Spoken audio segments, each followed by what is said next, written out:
Howdy. Want to talk real quick about my experience here unsticking piston rings in this 2003 Dodge Ram 4.7 liter, but the same principle will, I would have used with any other engine. Same idea. This isn't an issue specific to this engine as far as I'm aware. So anyway, backstory. Misfire, cylinder 5, check spark plugs, check coil, all good. Pulled pulled compression on the cylinders. I had 65 to 180 on every cylinder except cylinder 5, which was at 100 even. About 95 to 100. Did a couple tests, which is not great. So these engines occasionally are known for breaking valve springs, so I wanted to check that out. I pulled the valve cover, looked under there, everything was beautiful. Nothing looked like it was damaged. The odometer on this truck has 200,000 on it, and that looked like, under this valve cover, it looked very well maintained. It looked like a 50 to 100,000 mile engine in my opinion. Anyway, so no worries with the valve springs, so I'm like, oh no, do we have a bottom end issue? Poured just a tiny bit of oil into the cylinder. That's what you do when you want to check piston rings.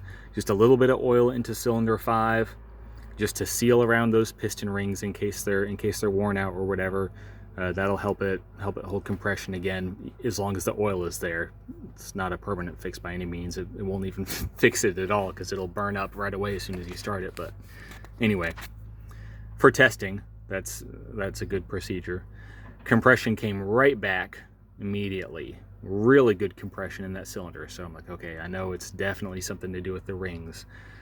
Because everything under the valve cover pointed towards the engine being in really good shape, really well maintained, and because the other cylinders had really strong compression, I suspected that it probably wasn't a wore out cylinder bore or completely wore out or broken piston rings or something like that. It seemed unlikely to me. Possible for sure. I've seen where engines could have one cylinder just completely eat itself for one reason or another, but I didn't suspect that was the case here.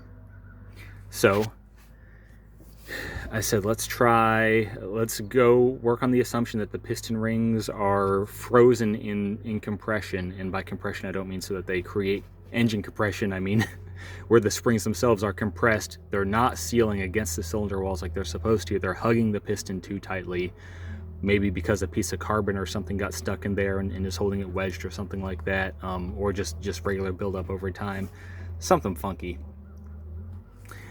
Anyway, let's work on the assumption that something like that is what's going on, and if that's what's going on, maybe we can clean it and unstick it without tearing the engine apart. So I got it home where I could tinker with it for a few days, pulled the cylinder 5 coil and spark plug again,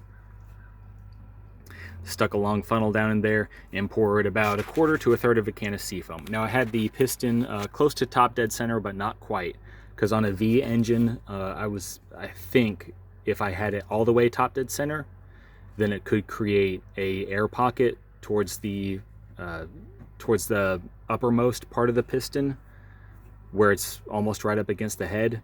I was concerned about there being an air pocket there where the seafoam would not be able to get to if I had it all the way top dead center, almost right up against the cylinder head. Not sure if that would have made a difference or not, but anyway, I had it probably an inch or so down from top dead center, just to give it a little extra room for the seafoam to fill it up and get to all parts of the piston. So filled the cylinder with just regular old seafoam, like you put in the gas tank or some people use for engine flushes. Let that sit overnight, refilled it the next day, let it sit overnight.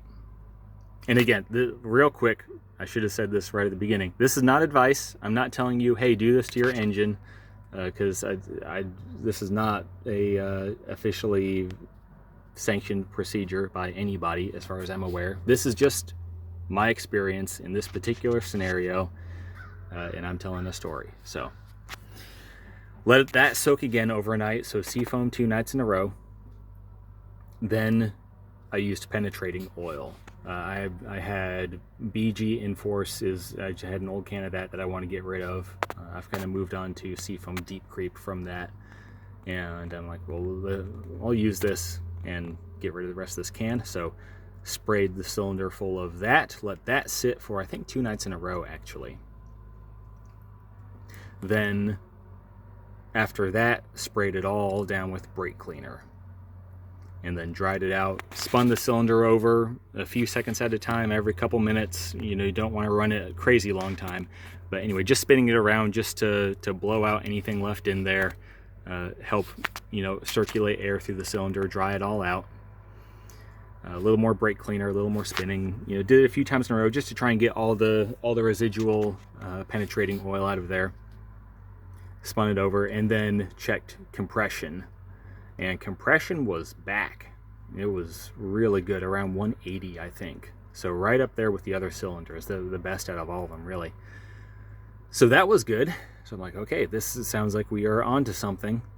And change the oil. That's the next thing. If you, which I do not advise, if you do this procedure, which I don't advise, then put anything, if you put anything except engine oil in the cylinders, then you need to change the oil right afterwards. So that's the next thing I did before even starting it. Before doing any kind of test start, went ahead and drained all the oil, let it drain for a couple hours just to make sure everything had time to drip out of there. Changed the filter, refilled the oil, and then started it up. It smoked a little bit out the tailpipe, but it ran beautifully. This runs perfect. You could definitely feel that misfire before. You know, you have that much of a difference in compression between the two. You know, between that cylinder and all the rest, you definitely feel it when it's running. It's kind of rough, even on the V8. It runs beautifully now. So that is what worked in this scenario. One more time, I'm not recommending that you try this. However, for the consideration of the automotive community, here is my experience, exactly what I did, how long I did it, how I did it, and how it turned out in this scenario. So make of that what you will. But that's it for today. Y'all have a good one.